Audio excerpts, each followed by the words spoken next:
이번에 전해드릴 소식은 역시나 김건희 씨 관련한 리스크입니다. 저들은 문제를 알아서 계속해서 키우고 있는데요. 이런 해명을 내놨다가 오히려 되도 않는 헛소리를 한다고 역풍만 제대로 키웠습니다. 대통령실 행정관 빨로 단독 보도가 나왔는데요. 김건희 씨가 명품백을 받은 당일날 반환을 지시했다는 겁니다. 하지만 이게 씨알도 안 먹힌다는 거는 보시다시피 3,000개가량 달린 댓글로 그대로 증명되는데요. 면담이 이뤄진 당일날 김건희 씨가 명품백 반환해라 이렇게 지시를 했다고 검찰에 가서 행정관이 진술한 겁니다.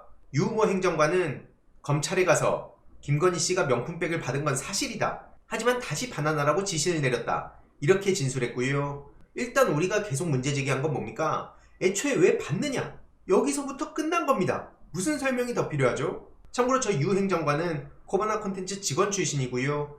이후로 대통령실 행정관으로 채용돼서 지금 김건희 씨를 관리하고 보좌하고 있다고 합니다. 중요한 건 뭡니까? 받은 것도 문제지만 결과적으로 명품백이 반환되지도 않았습니다. 김건희 씨는 유튜브 채널에 이런 영상이 올라오고 명품백이 반환되지 않았구나 이걸 인지했다고 하는데요. 이걸 믿으라고 하는 말이구나. 아니 시간을 질질 끌더니 결국에 한다는 소리가 저런 터무니없는 허무맹랑한 얘기구나 이런 생각이 들고요. 그래놓고는 또 한다는 소리가 최재형 목사가 요청한 내용 김건희 씨한테 전달도 안 됐고 성사도 안 됐다 이런 취지로 말하면 그럼 문제가 없구나. 우리 국민들이 김건희 씨를 그냥 싫어해서 이렇게 문제 제기를 한 거구나. 그냥 꼬투리 잡은 거구나. 이런 식으로 생각하고 넘어가겠습니까? 이러니 네이버 댓글에서도 도저히 쉴드가 불가능한 겁니다. 지금 이런 얘기를 하면 누가 믿겠냐? 멍청하다는 얘기가 나오고 있고요. 코바나 콘텐츠 출신이 행정관으로 갔다는 것 자체도 여태까지 어떤 식으로 일처리를 해왔을지가 눈에 선하다는 얘기가 나오고 있습니다. 애초에 안 받을 걸 왜 만났냐? 여기서부터 해명이 안 된다는 얘기에도 많은 공감이 이어지고 있고요. 다음 채팅에서도 마찬가지로 처음부터 받으면 안 됐던 건데 무슨 저렇게 혓바닥이 기냐? 이젠 증거나 물증으로는 상대가 안 되니까 막 내지르는구나. 이런 반응들까지 이어지고 있습니다. 그럼 왜 반환도 안 했냐?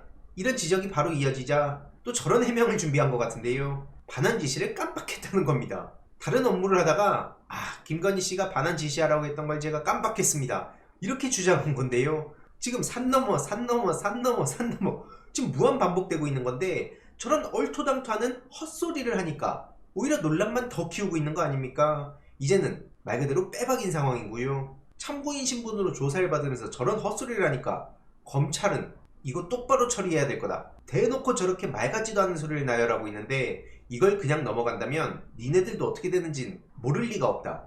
이런 얘기까지 이어지고 있죠. 이러니 네이버 댓글에서도 국민을 개돼지로 보는 게 확실하다. 어처구니가 없다. 그리고 크크크크크가 도배가 된 댓글에도 압도적으로 공감이 이어지고 있고요.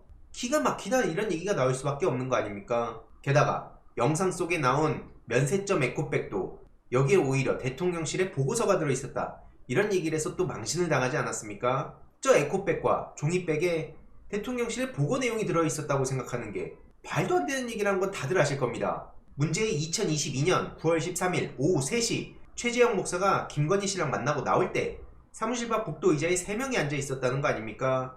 그래서 저 에코백과 종이 가방을 갖고 있었다는 건데 이걸 해명하겠답시고 지금 저런 텔레그램까지 공개한 겁니다. 그래서 한마디로 김건희 씨를 향한 보고가 준비돼 있었다. 그래서 특수한 사정 때문에 보고가 하루 연기돼서 저 텔레그램으로 모든 게 증명된다 라고 하지만 중요한 건 뭡니까? 저 대화만으로는 9월 13일 오후 3시에 실제 보고가 이뤄졌는지는 특정이 안 된다는 겁니다. 그래서 최재형 목사도 이걸 두고 어처구니가 없다는 반응을 보였는데요.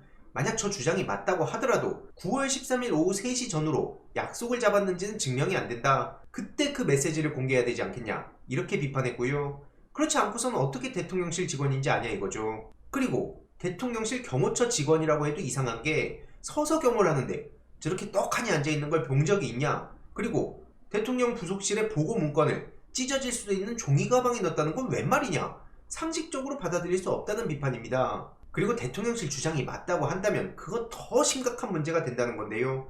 대통령의 배우자가 대통령실 직원의 보고를 받을 수 있냐? 이거야말로 국정농단의 증거 아니냐? 이렇게 대받아친 겁니다. 저 따위 걸 얘기하겠다고 몇 달 동안 시간을 끈 거냐? 오히려 이렇게 역풍만 불렀고요. 김건희 측에서는 멈추지 않고 계속해서 헛소리를 남발하면서 오히려 사건을 더 많은 시민들이 관심을 갖도록 분노만 제대로 키우고 있습니다. 김건희 측 변호사는 또 이런 얘기를 하고 있는데요. 이건 일반 사건이었으면 진작 각하됐을 거다. 이게 영부인이니까 정치화된 거다. 이런 되도 않는 소리라면서 현직 영부인을 검찰에 소환하는 건 오히려 부적절한 선례를 남기는 거다. 그래서 이건 부적절하다고 자기들 멋대로 떠들고 있고요. 조사 방식이나 시기를 조율할 거란 전망이 나오는 가운데 김건희 측 변호사는 소환조사 부적절한 게 자기들의 개인 의견이다. 이런 얘기를 하면서 영부인이니까 이렇게 털리는 거 아니냐. 이건 애초에 불필요한 논란이고 문제가 될 일도 아니다. 아주 엉망진창 대응을 하고 있습니다. 그래서 이와 관련한 말 같지도 않은 헛소리 기사가 여기저기서 전해지고 있는데요. 저게 전해지면 전해질수록 김건희 측을 제외하고는 대부분 비판적인 반응을 보일 수밖에 없는 겁니다. 저게 무슨 말 같지도 않은 말장난을 하고 있는 겁니까? 오히려 영부인이란 이유로 정치화되고 정쟁화가 됐다고요? 영부인이니까 그 덕분에 혜택을 톡톡히 누리고 있는 거 아닙니까? 일반인이었다면 지금 저딴 식으로 버틸 수라도 있었겠습니까?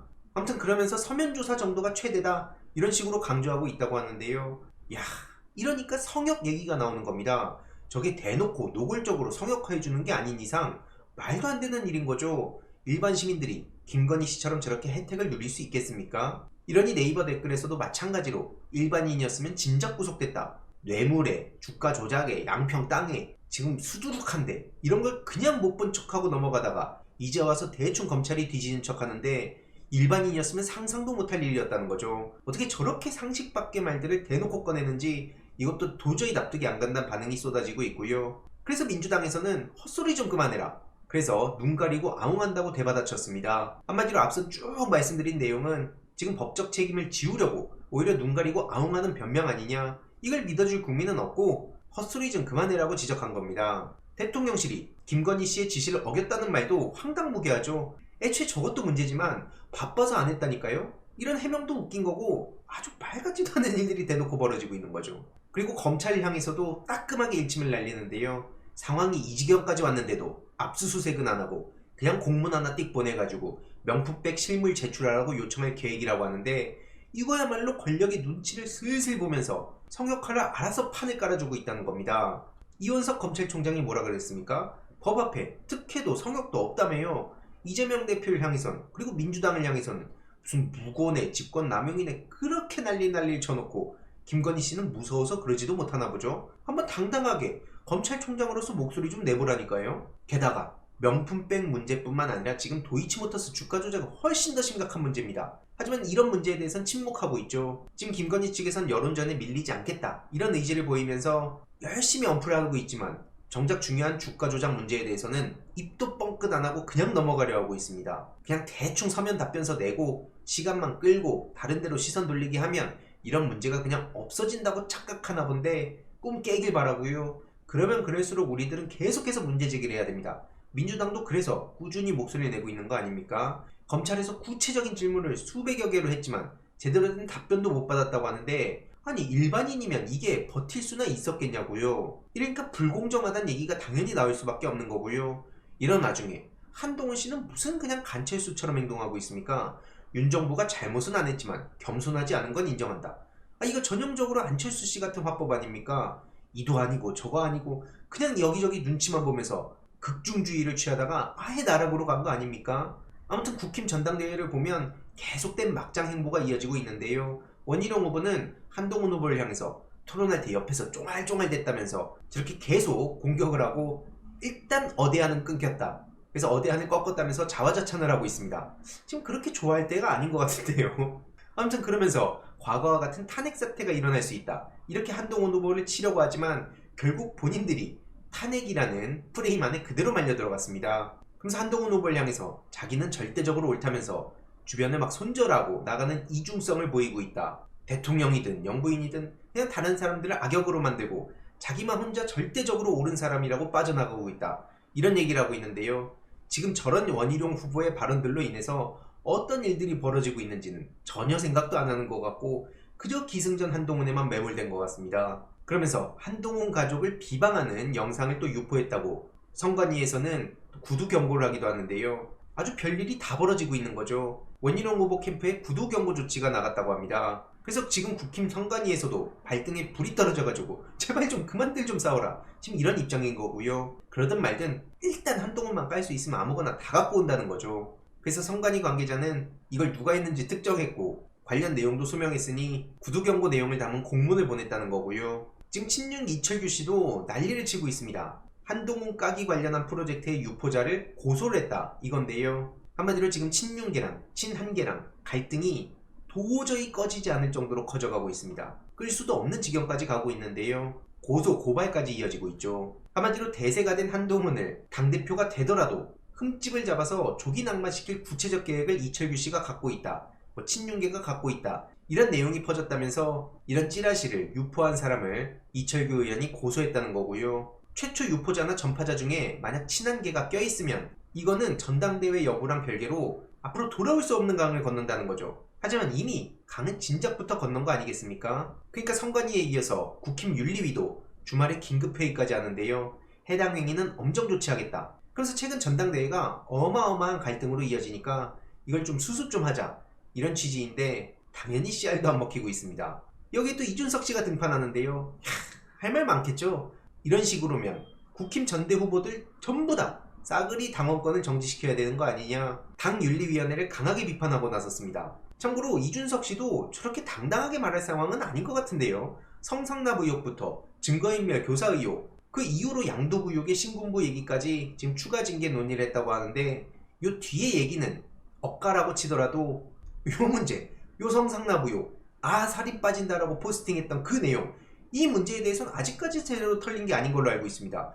근데 그냥 본인이 저렇게 이때다 싶어가지고 또 숟가락을 얹고 정의로웠던 척, 억울하게 당했던 척 하는 것도 저만 어이가 없고 저만 황당합니까? 아무튼 이거에 대해서는 계속 소식 전해드릴 예정이고요. 지금 민주당에서도 즉각 대응에 나서면서 국힘에 강하게 맞서고 있습니다. 지금 야당 법사위에서는 이종섭, 임성근 등을 고발했고요. 김건희 연락처도 모른다던 이종호 씨 압색 당시에 휴대폰을 파손시켜가지고 이 또한 제대로 들여다봐야 된다는 얘기가 나오고 있습니다. 당연히 관심이 꺼질 수가 없는 거고요. 최혜병특검법도 재의결한다고 하죠. 본회의 소집이라든지 의사일정 협의도 원활하게 이뤄질 수 있게 국힘 전당대회가 일단 끝나고 본격적인 대응에 나선다는 거고요. 8표의 이탈표가 나와야 되다 보니까 일단 새 지도부가 선출된 이후에 전략적 추진을 한다고 이해됩니다. 이런 와중에 윤석열 대통령은 장마가 완전히 끝날 때까지 긴장해달라 이런 식으로 지시했다고 하는데 참 무능하고 전혀 아무런 기대도 안 되고 이러니까 그냥 하루라도 빨리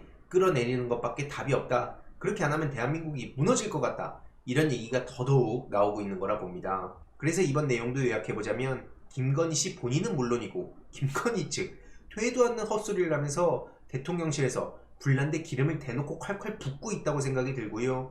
이후로 어떤 황당무계한 얘기들이 나오는지 국힘은 국힘대로 막장 행보를 계속해서 걷고 있는데 이 내부 분열이 어디까지 이어질지 이와 관련한 전반적인 소식 간략하게 정리해서 공유드리도록 하겠습니다.